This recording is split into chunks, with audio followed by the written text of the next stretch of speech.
Hey girl, and welcome to this episode of Empowering Women with Celeste. And today I'm talking to Rita, who is telling us about self-compassion.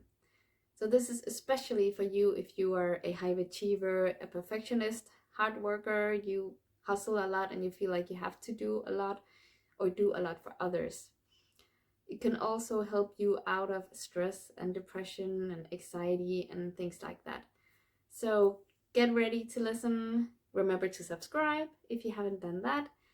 Get a notebook, get some water, and get ready. I hope you enjoy. Hello, everybody, and hi to Rita. So, Rita's going to talk to us about self compassion. So, Rita, if you want to tell us who you are and what is your perspective, what is self compassion to you? Thank you, Celeste. Thanks for having me on. So my name is Rita Denoyer Garcia. I have a business called Becoming Awake. It's a coaching business. I work with women, moms and non-moms, around things like self-compassion. And one of the great things that I love about what I do is that I get to use all of the things that have worked for me and have helped me, and I get to share them with other people and, pay it forward. It's just, I love it. I love it. So I have three children. When I started doing this work, they were very young, and now they are young adults and older teens. I'm married. I live in New Jersey in the United States. And my background is as a social worker. But I also have done some comedy, and I am an amateur musician as well, and I'm an author. So I've done a couple different things.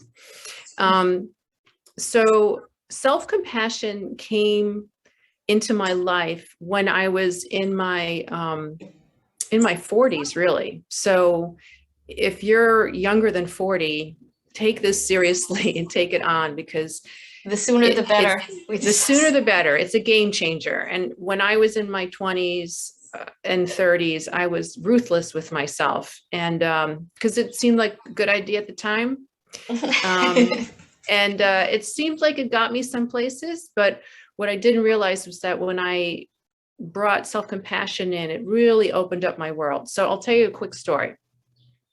So I was in my 40s, early 40s, had three young children, trying to run a business with basically a 4-year-old, a 2-year-old, and an infant, which is, a little cuckoo, but I wasn't busy enough being a mom, and very competitive. And I felt like I needed to grow a business, and it wasn't going very well. In fact, I had just found out that my plan was to build off these leads that someone was giving me. And he basically said, you haven't done much with my leads, so I'm going to take them away. And it was a rock bottom moment for me, because I thought, oh, this is confirming every terrible thing I thought about myself. I can't close a client, which means I'm a failure, which means I'm a failure as a mom and as a person and as a business person. And I was supposed to be here to save my family, who didn't ask me to save them, by the way, but I didn't know that. And it just brought up all of the wounds that I had around success and failure. And so I decided to hire a coach to help me close clients, because I kept thinking, if I could just close a client, then I'll be successful, and I'll be loved, and I'll be, all the things will come true in my life. So I was talking to this coach, and he said to me, Rita, right now, can you just be kind and gentle with yourself? And that question kind of hit me between the eyes in two ways. One way was, what the hell is he talking about? I don't understand. Kind and gentle. This is not in my world. This is not on the menu. I don't understand. If you're not doing well in something, you just work harder and faster, right? You don't be kind and gentle with yourself.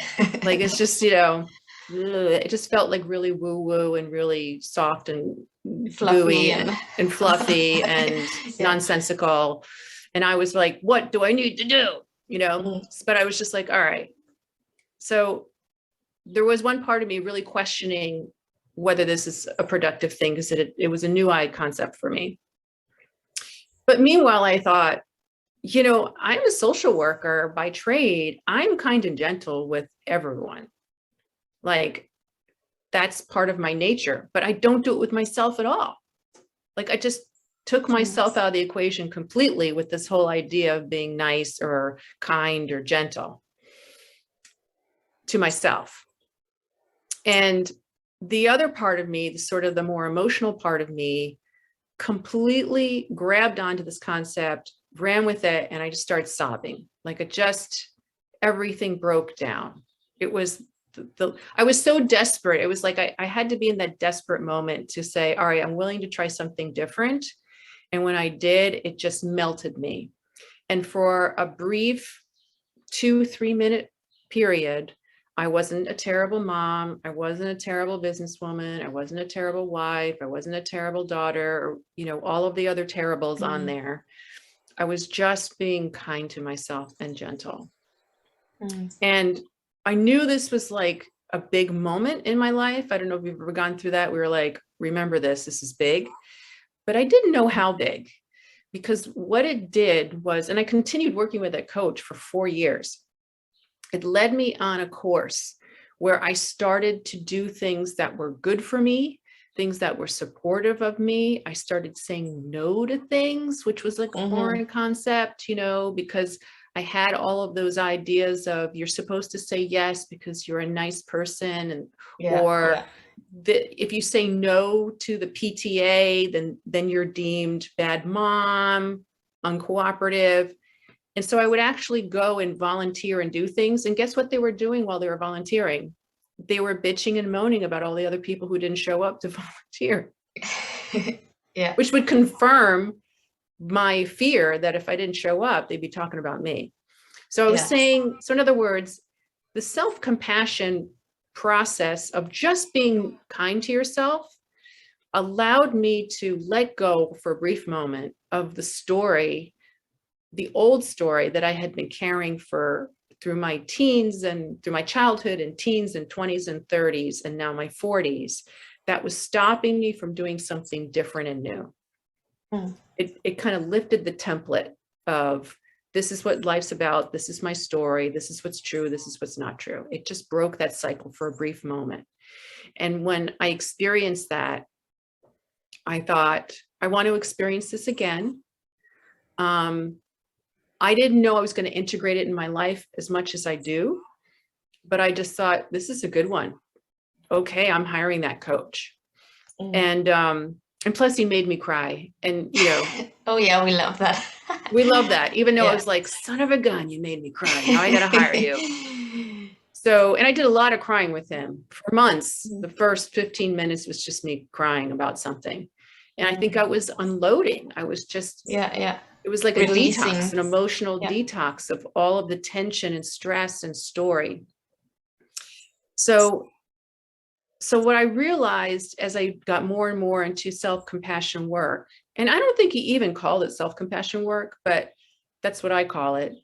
I understood myself better. I understood my story better, or what I thought was my story, because a lot of self-compassion work is reframing your story into a bigger, longer, heroic saga versus poor little me. You can love that part of yourself, but then you realize this is just one little moment in a long story of how you're becoming better and better and more yourself. So, and part of that is letting go of what's not you. So that's kind of my long-winded way of saying that's how I got into it, was this big moment. And from there became, as I started to feel better and more understood by myself and having a closer relationship with myself, meaning not beating myself up, not doubting myself, not criticizing myself, not shoulding on myself, you should do this, you should do that. A good person would do this. You're being a bad person, all that stuff. Exactly. Yeah, it's something that if we're talking to, at least I have been, and I think there are some out there as students, for example, or in a job that you want to do better, you need the high grade, you need have all of these. Yeah, there's something that you just want achieve high level, high achiever. Yeah, and there's nothing wrong with wanting to do that. But when we're sacrificing ourselves on the altar of achievement, then we forget who we are. And so when we have that great job that we've always wanted with the corner office, and we don't know who we are, guess what? You're still miserable. You're just miserable getting more money. You can have, you know, I think as Tony Robbins says, your jail cell just looks nicer. You're still not free, right? And we see a lot of people that way. People who have achieved by society standards, made a lot of money. Millionaires who are not happy. Billionaires who are, it's never enough. And it's never enough because they're not enough. They don't feel they're enough. Yeah. Oh yeah, I love that. Otherwise they wouldn't pursue that. Yeah. So what in your case do you think, just think about how to phrase this, because if you did not have the self-compassion, what would the consequence be, or did you already experience the consequence? Oh, many times. Many times I experienced the consequence of not having self-compassion. So here's the rub that I think a lot of women especially go through, and men too, is that the old strategies have gotten them somewhere, right? They're not bad strategies, but at some point you hit the limit of them. I call them your old pajamas. Like when you were a kid, you had a pair of pajamas, you loved them, they were cozy, they were great, they fit you well. Nice color that you like. nice color and you feel good in them, right? But at some point you start to outgrow them, and and then you get so big you can't even get them around your body. So you can still say, you know what, we had a really good time together. I love you pajamas, but I need bigger pajamas. I need something bigger that fits me better. And I think that's what all of the striving and working hard and constant improvement and constant blah, blah, blah, I was getting to the point where that was not getting me where I wanted to go. And how did that show up in your life? How did you notice that?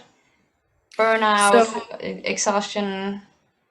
Yeah. So in the instance where I was, you know, kind of fell apart, the wheels came off the car, in my life, was I had 3 little kids. Usually that's enough for people, not for me. I didn't really have any childcare. I was trying to run a business. Literally, I was running a business selling health and wellness products, and I was sick while I was doing it. So I had a chronic cough. What's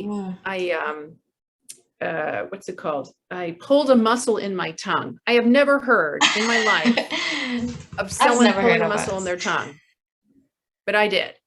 I had headaches. I didn't sleep well. I was in a bad mood all the time. I didn't notice when my kids were, you know, I kind of left my kids to do whatever they need to do. I baby-proofed the house. So I was like, whatever. But I didn't even notice when they were crying until I was crying. Like I just didn't notice that they were like, mommy, mommy. I was like, I'm trying to save you, kid. Get out of here. You know, it was very ironic. My husband would say, are you having a good time with what you're doing? And I was complete denial. I was like, oh, I love it. I love it. I totally love it. You know?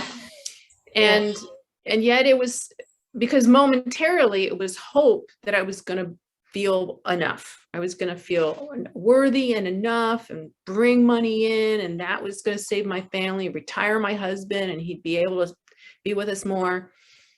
And so I was hooked to that, what my friend calls hopium, you know, when hope becomes your addiction. So I was going in that direction for a while. And then when things weren't going well and it started to implode, I fell right into the abyss of the wound, which was, I am a failure. I am not enough. I'm not worthy. And all of this is confirming it.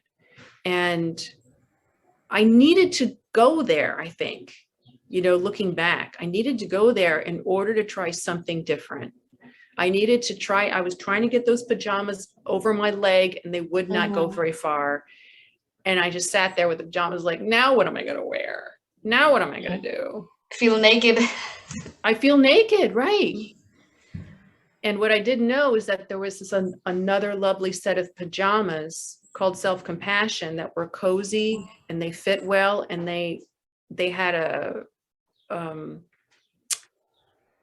great function, and they were my size. They were the size I was going into, you know, the bigger adult size and not the child size. Right? No more of the child strategies. But we don't even know we're doing that. We don't know we're doing childhood strategies. We think we're just being us in the world. Because we're just going on autopilot. We're just doing what we've always done. Yeah. And the child strategy was, you just keep going. You just keep working harder. You just keep, you know, whatever, you suck it up and keep going. And that just wasn't working. So do you think, what was your fears of letting go of that hustle working mode and letting, surrendering, if we can call that, into self-compassion and getting that integrated? That's a great question. I remember telling my coach, he said, can you just be present, you know, just be in this moment? And I'm like, I got to call foul on that, because I have a running list of things I got to get done. And if I'm present right now, then I won't get those things done. And I am my to-do list, right? There's a part of me that thought I actually am those things. So if I don't get them done, I don't exist. Okay. Right. This is part of my identity, what I get done. I'm a doer. Do. And he said, if you keep doing, you're going to make do, you know? So okay. If you're overdoing, you're making crap after a while. And the other thing I said was, like, if I'm present and I'm like, okay with it, then I'm going to be like on the couch, eating bonbons with curlers in my hair, watching Oprah, and my kids are going to be running around with BB guns. In other words, like, I can't get too content or too happy, because I won't have that anxious edge that keeps me moving forward. I need to feel a little awful all the time in order for me to have the motivation to do these goals that I have. And so when I was really honest about that, I was like, wow, that's running my whole life. My whole life is running on a comfortable distress. It's familiar. It's the familiar stress, anxiety, not quite good enough, not quite there. That's what I think is motivating me. And if you're motivated by that all the time, it's never going to go away. You're never going to be in a good place. You're always going to be a little stressed out, you know? Yeah. But I didn't know that on the other side of that, when you let all that go, that your life doesn't stop. You aren't on the couch forever. You get inspired to do things. It comes from a different place. You get your energy back, because you're not constantly pushing down that wound of I'm not enough, I'm not worthy. You're not constantly trying to compensate for that. You're just like, I'm completely worthy. I'm completely enough. Let's do some amazing things. Let's get inspired, you know? So I didn't know there was something on the other side. That's why I was clinging. And that's why people don't make change. They go, well, there is no other way. So I got to cling to this. Even though it's miserable, it's familiar. It's the devil I know. Exactly. Yeah. I love it. I know all of it. You know what I'm talking about. I know, from personal experience. So yeah, great. Yeah. What do you think? How do you think this can change now you've done this work? How can that help your kids? How will that change your life or help them in their life? So I've learned as a parent, and I'm still learning this, that I can tell my kids a lot of things, but what they really notice is what I'm doing. They're not. And I did the same with my parents. They said a lot of things to me. Some of it sunk in, some of it didn't. But then that's always counterbalanced with what are they actually doing? It's like, you know, it's see, monkey do or something, isn't it? I don't know if that's the saying, but you have to, you don't do what I tell you to do. You do what you see me do. Yes. Isn't it like that? Yeah. I mean, I think that's in general, little kids are kind of absorbing all of it. But if you're saying, you know, you should be more peaceful, you know,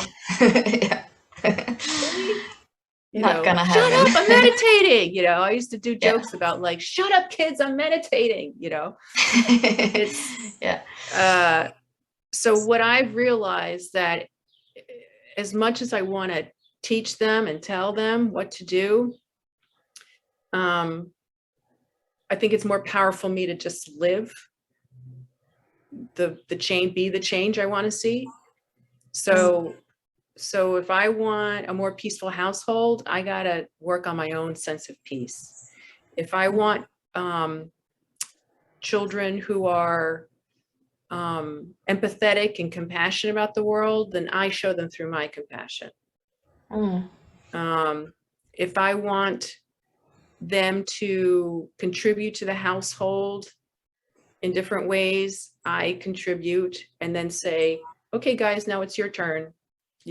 Time to do the dishes or time to clean the bathroom, or I need to be willing to get in there and do it too, because I think it rings hollow otherwise.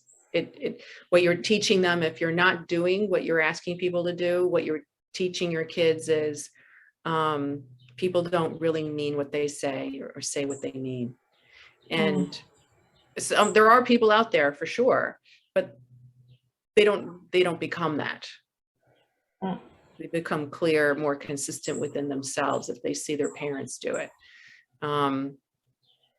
And so in some ways it made my life easier because I didn't have to constantly be preaching, although I still kind of do that a little bit.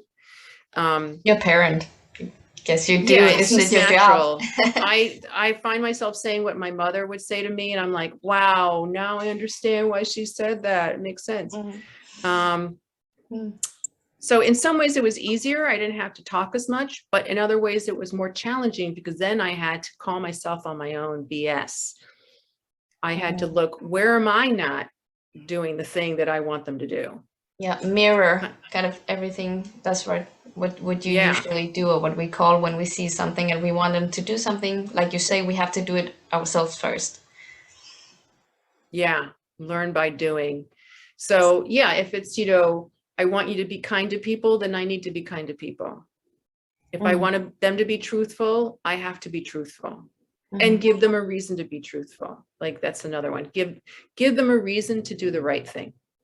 And if it's like, so in other words, I want my kids to tell me the truth, but if they tell me the truth, then I'm going to get mad at them and yell at them. Then they don't do it the next time. They're not going to, that's what they learn. I tell the truth, I get punished, and it's like, so if I want them to tell the truth, I'm going to, please tell me the truth. And I can be truthful, like, I'm really not happy with that, but I'm glad you told me the truth. Here's how we're going to remedy that, Yeah. And I have amazing kids, I have to say. They're easy to parent for the most part. Amazing. But yeah, they're very easy to parent. We were very lucky. Everyone's had their own challenges. So it's, it's not always smooth sailing. But the other thing is I learned so much about them. They mirror back to me. What's the time for me to work on? So yeah, but that's kind of maybe that's also part of this self-compassion. But so how can you do this in practical steps? Like, how is there something that you teach people, or what is the process of doing this self-compassion and be more compassionate to yourself? So in the book, I don't know if you can see it behind me. I can see have it. a workbook. So, yeah. So in the book, there are different exercises, but one of them is first, just being kind and gentle with yourself, just spending a little time. Maybe you go out in nature, you take a walk, you sit under a tree, and you put your hand on your heart, and you breathe in through your nose and extend your belly and breathe out through your mouth. And you just spend 30 seconds to a minute going, for the next 30 seconds to a minute, I'm just going to be really kind and gentle with myself. Like I am the most compassionate parent, whoever you can find in your life, or you can imagine someone who was really, really compassionate with you, really kind with you, and just imagine what would they say to me right now, and sometimes it's easier than when we just try to do it ourselves. Mm. And, it could be, you're still here, you're breathing, you belong here, you wouldn't exist if you don't belong. Mm. You're trying your best. Things don't always go the way you want. But things will unfold in the time frame they need to, and you just keep doing your best because I love you. Mm. Sometimes just going, oh, honey, I love you. Mm-hmm. It could be Yeah. your favorite aunt or a cousin or a grandfather who just says, you're so special to me. I just love you no matter what, Mm. If you can do that for yourself, and even as I do it right now, I can feel like emotions coming up. I can feel like, oh, I'm getting a little teary-eyed. Here it comes. Yeah. It's your body's way of releasing what it's been holding on to for usually a long time, which is this sense of, oh, really? I'm enough. I'm worthy. I don't know if that's true. Don't trick me now, Mm. but it brings something up so that you can release it.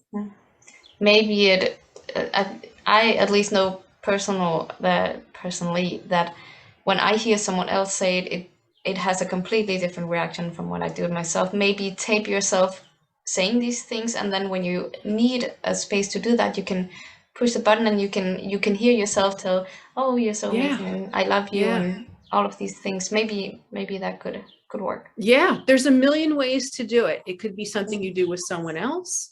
It could be something I do a lot of, like in the book, I do a lot of journaling. So a lot of journaling exercises where you're going through your story, you're separating out what happened from what you're interpreting, you're sitting with yourself, having those feelings in this story. Like when you watch a movie and the character's going through this hard thing, you feel for the character. You kind of know their backstory, you know how they got to that place, you can relate to them.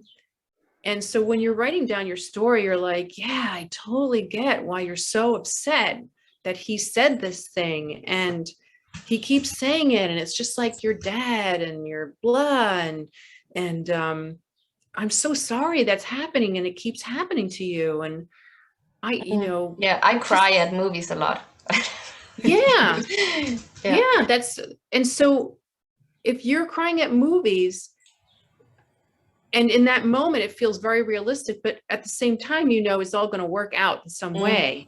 Yeah, That's even I do it at movies I've seen like 1,000 times. I still do it because. Right. Yeah. And here's the thing, I studied under this guy, Robert Scheinfeld, and he uses a lot of the movie analogy to our life that we're in a full immersion movie. And he said, think of the movies you watch. People watch horror movies. They watch thriller movies. They watch romantic comedies. It's not all like happy all the time. People are drawn to stories that have all sorts of things going on. People dying, people in war, people having suspense, all sorts of things, because we like the experience of feeling. Yeah, we don't want to watch a movie that's all happy-go-lucky and nothing bad happens because Yeah.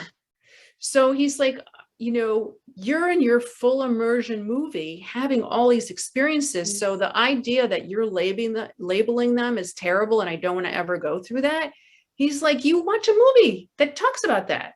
So the idea is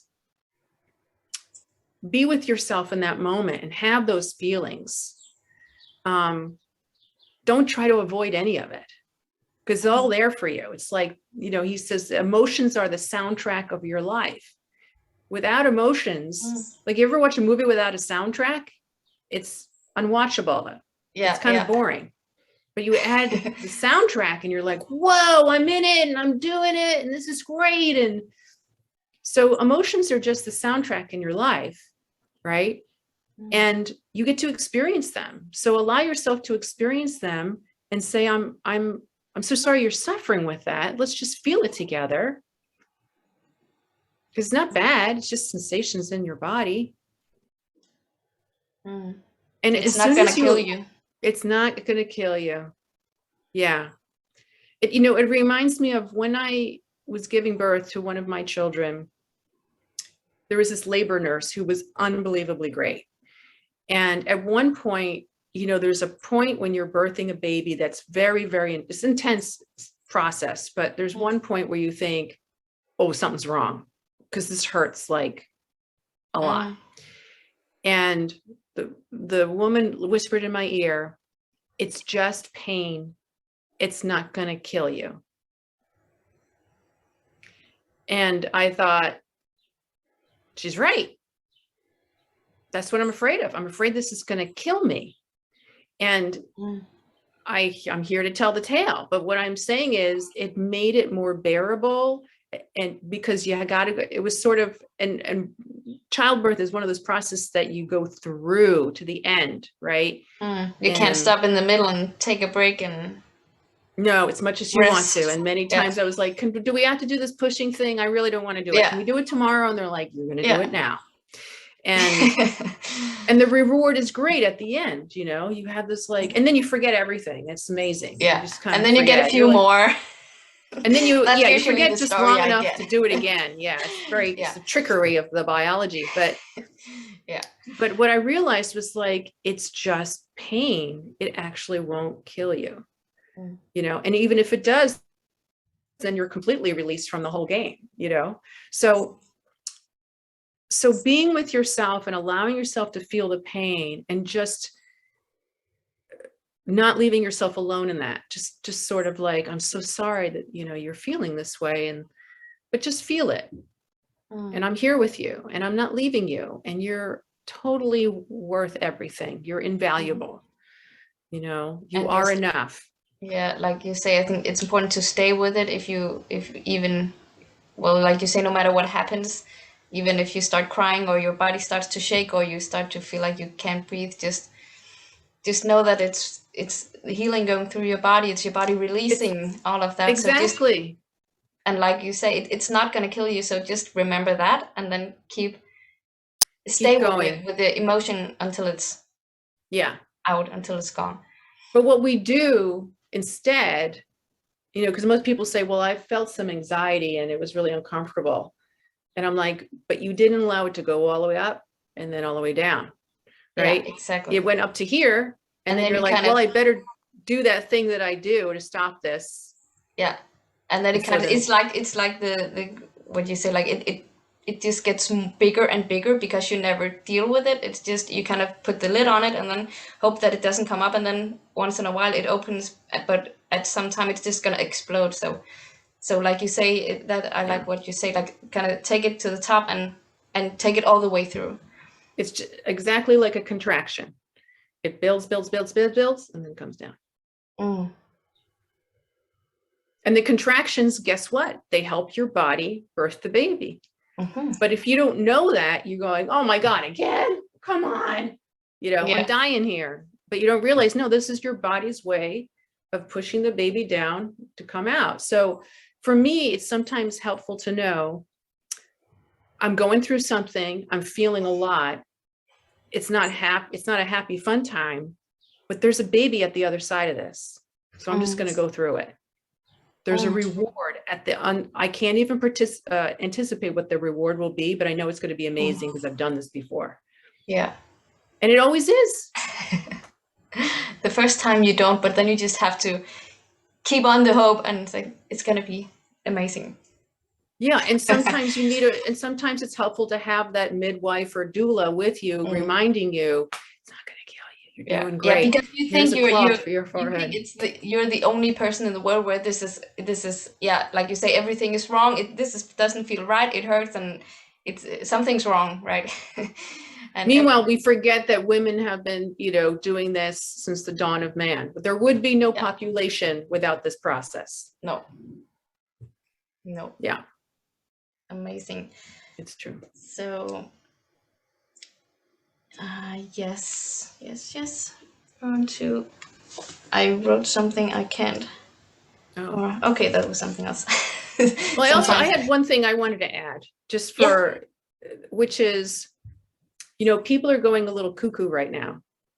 You know, there's a lot of emotion going on, a lot of, at least in the US, a lot of rage, a lot of just people doing things a little nutty or saying things that are like, did that person just say that? You know, there's a lot of tumult. And I think it's because of COVID or all of it, COVID, politics, okay, the economy, everything, same as usual. And it feels, and because we have a social media environment, we're hearing people more. You know, you can't go on, I hardly even go on social media anymore. I just go in, do my thing, and come out. Yeah, because exactly. I go through my thread and I'm like, everyone's expressing themselves, which is fine, but it's sometimes expressing ourselves online we think is going to make a difference, and it really doesn't. You know, like, I'm going to rage out on social media so I feel better. And you feel better for like 5 seconds, but you haven't processed your emotion. You've just projected it into a machine. And maybe you hurt someone else in the process. And in the process, you've ticked off someone else. So, but what I want to say is, this is a great opportunity to, you know, if you're not liking what's going on the outside and you're like, people are crazy, it's time for you to be the change you want to see. It's time for you to do your work on feeling your feelings, processing them, having more self-compassion, because on the other side of self-compassion is not just freedom, it's your sense of compassion for others overflows, because you start to go, I remember when I was like that. I've done that before. I felt that way before. And it may be for completely different reasons, but you start to see when someone's raging on about something, and whether you agree with it or not, you start to see below the issue, and you start to see, you're getting conscious. Yeah, that person is feeling really afraid right now because they can't control their world, or all of their wounds are coming up, or they don't feel worthy, or you know there's something underneath there, and it's probably they're trying to fit on these very small pajamas that don't work for them anymore, and they don't know there's a new set waiting for them that's much better for them. So it just makes you love the world more, because you love yourself. You're not looking for love from the outside all the time anymore. You know, I mean, one of the things that I say is we're always looking for love, but we're programmed for the familiar. So we're always like reaching and trying to get stuff from as a child, like as we're like children, like, please love me, please love me, please love me, from the very childlike way. And then of course, inevitably you don't get it. And then you feel more like this wounded child. So that's what usually happens in relationships, right? Because you expect someone else to do this for you, and then when they don't, you feel like they don't love you, and then you get angry with them, and then you start a fight and all of that. But it's not their responsibility. You have to love yourself first before someone else. At least that's the healthy way of so it's two wholes coming together instead of two halves trying to make a whole. Exactly. You know? Yeah. And it's society usually doesn't end very well. No. I mean, I remember, I don't know if you know this movie, Jerry Maguire. Have you heard of this movie, Jerry Maguire? I have heard about it. I've not seen it. I think it's from the 90s. It was a great movie with Tom Cruise, and one of the big lines was, "You complete me." He meets. Oh yeah, I've heard that. And I remember thinking two thoughts. One was, oh, that's so romantic. I want to meet someone who completes me. And then, but on the other side of that is, wait, are you incomplete? You know, is that what you really want? Do you really want to feel incomplete? And then until this person comes in your life? Because then what happens when they leave you? Then you're a mess because they completed you. Yeah. Or do I want to feel whole and then attract someone who also feels that way, and you get to be together, which is great, but you're both, you know, whole people. You're not incomplete. Exactly. You're not trying to, it's like, I've heard it like this vampire, that you're draining other people from love or energy or attention or all of those things. And when you, like you say, both people do that because we're, half attracts half. So we're going to end up draining each other instead of, if we're full and whole, we give each other more instead of from it's like giving from an empty cup. if you could say that. Yes. It's, Yeah. you're going to end up with nothing, but if you give from a full cup, you will always have more. Yeah. Yeah, absolutely. And then you're feeling great, you know? So fill up yourself first. Yeah. And I think most, you know, couples are like that. They're like, woman comes in trying to get her dad's love from this guy, and then he feels that, and you know, he tries to give her something, but it's not going to be the right thing, and then he feels rejected because the mom and her is not giving you know what I mean? Like, that's why I feel like part of when we come together as a couple, there's like, it's very familiar. I remember feeling, wow, this person feels so familiar to me. It feels so great. And what I didn't realize was that on the other side is that, yeah, because he reminds you of your father, and now you're trying to get all the stuff out of him that you didn't get out of your father. Yeah. That's not very fair. Yeah, it's those patterns that are repeating. Yeah. So yeah, great. I thought about something, but yeah, I lost it again. But I love that. Oh yeah, I think it was about usually you've probably heard it because it's very popular, you know, when you're on an airplane and if something happens, you have to put the mask on first. Yeah. Before you can help someone else. And that's exactly the same, whether it's a friend, a boyfriend, family, or your job. You have to give yourself what you need, rest, food, and exercise, all of that. Love yourself first before you can give to others. Otherwise, you're giving from an empty cup. Absolutely. Talked about, and it's just not possible. You're gonna burn out. You're gonna be exhausted and stressed and depressed and all of those things. You pass out, then you're good to no one. Exactly. Right. Yeah. I've definitely been on that. You know, when the kids were little, I used to get sick maybe 2 or 3 times a year, like bed sick, you know, and I think it was, in my mind, the only legitimate way I could take a break.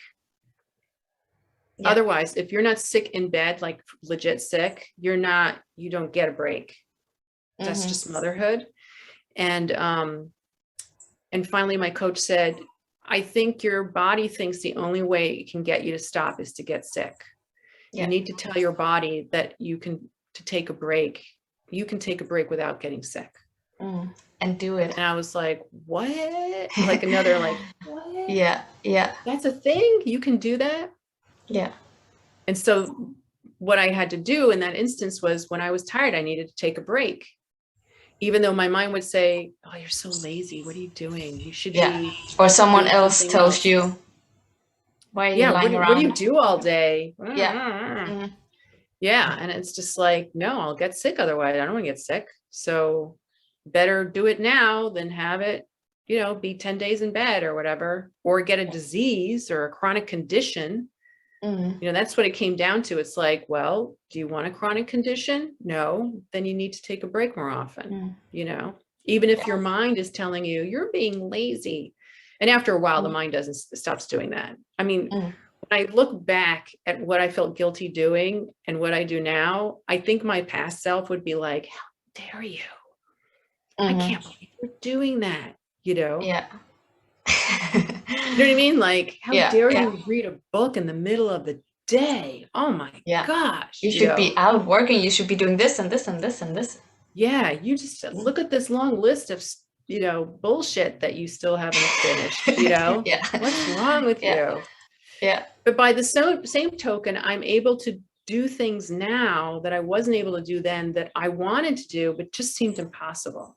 Like working out on a regular basis, or meditating, or walking in the forest, or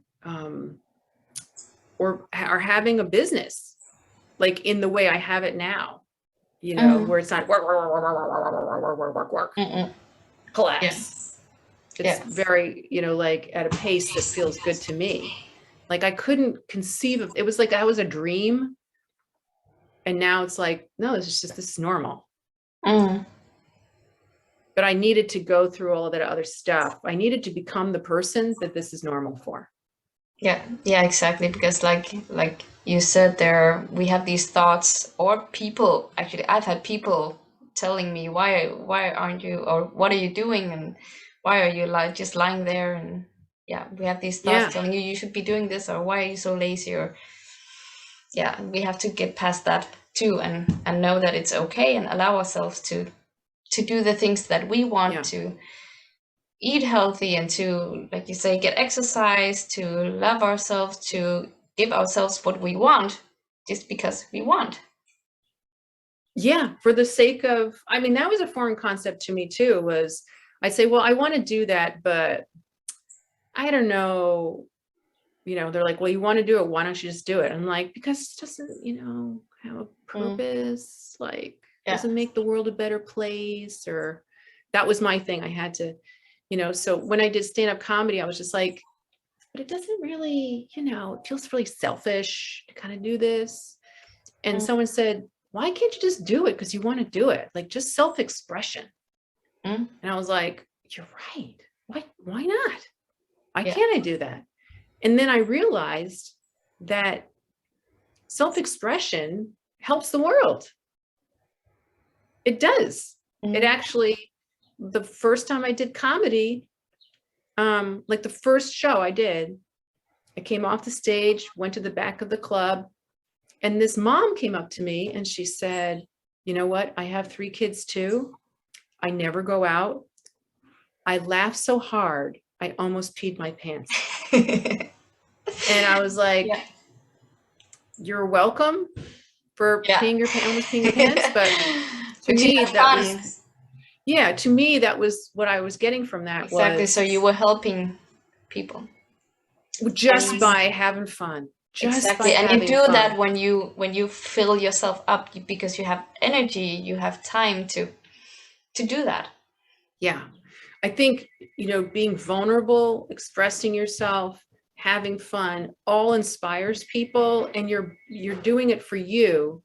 You're not just like fake vulnerable, like I'm going to be fake vulnerable now, but just like authentically being yourself inspires other people to do the same. It really does. And we want that, we need that. That's why we're attracted to people who are true and authentic and themselves and vulnerable. And yeah, because when you're true and authentic in yourself, you're actually much less likely to contribute to the craziness of the world. Oh yeah. And you're more likely to think of maybe solutions that we could solve a lot of these problems, because you're thinking at a different level. It's like Einstein said, you can't solve a problem on the same level of thinking as the problem, Yeah, exactly.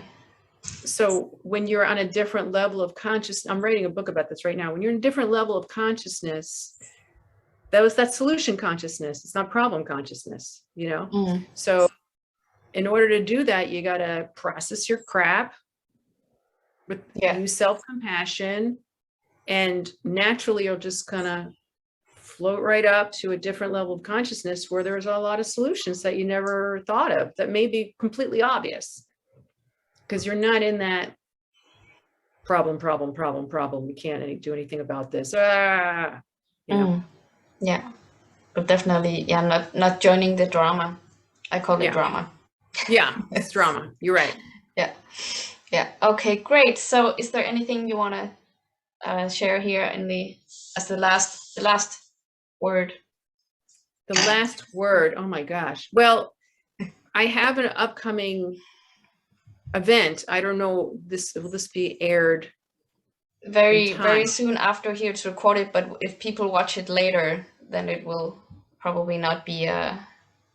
Okay, so all right. So I would say, if you're interested in knowing more about what I do, or you want the book, I'll give you the links to the book. Yeah, they're down in the description. And my website, Becoming Awake. I do free events and master classes occasionally. Online or live? They would be through Zoom. Okay, so everybody from everywhere. Yeah, anybody everywhere around the world can go. Oh yeah. Can come to the event, and they're usually around things like how do I get more clear out of this chaos, for instance? So I'm doing some master classes on that. I also have a course called From Chaos to Calm Clarity, which is a process. So chaos in your life, or your chaos in your life, in your relationships, in your career, in your health, whatever it is. It's a self-compassion process, really, bring you through so you get clear and you're calmer, and then you can take steps from a whole new list of a menu that you didn't even consider existed before, because you actually give yourself what you need. New pajamas. Yes. Pink and fluffy. That's right. So, and of course, if you want to contact me, you can contact me through my site as well. Exactly. Yes. So, well, thank you, Rita. Thank you, Rita. It was very nice to have you here. I love talking to you. And you too. Thank you for listening at home, and we will see you again next time. Bye. Bye.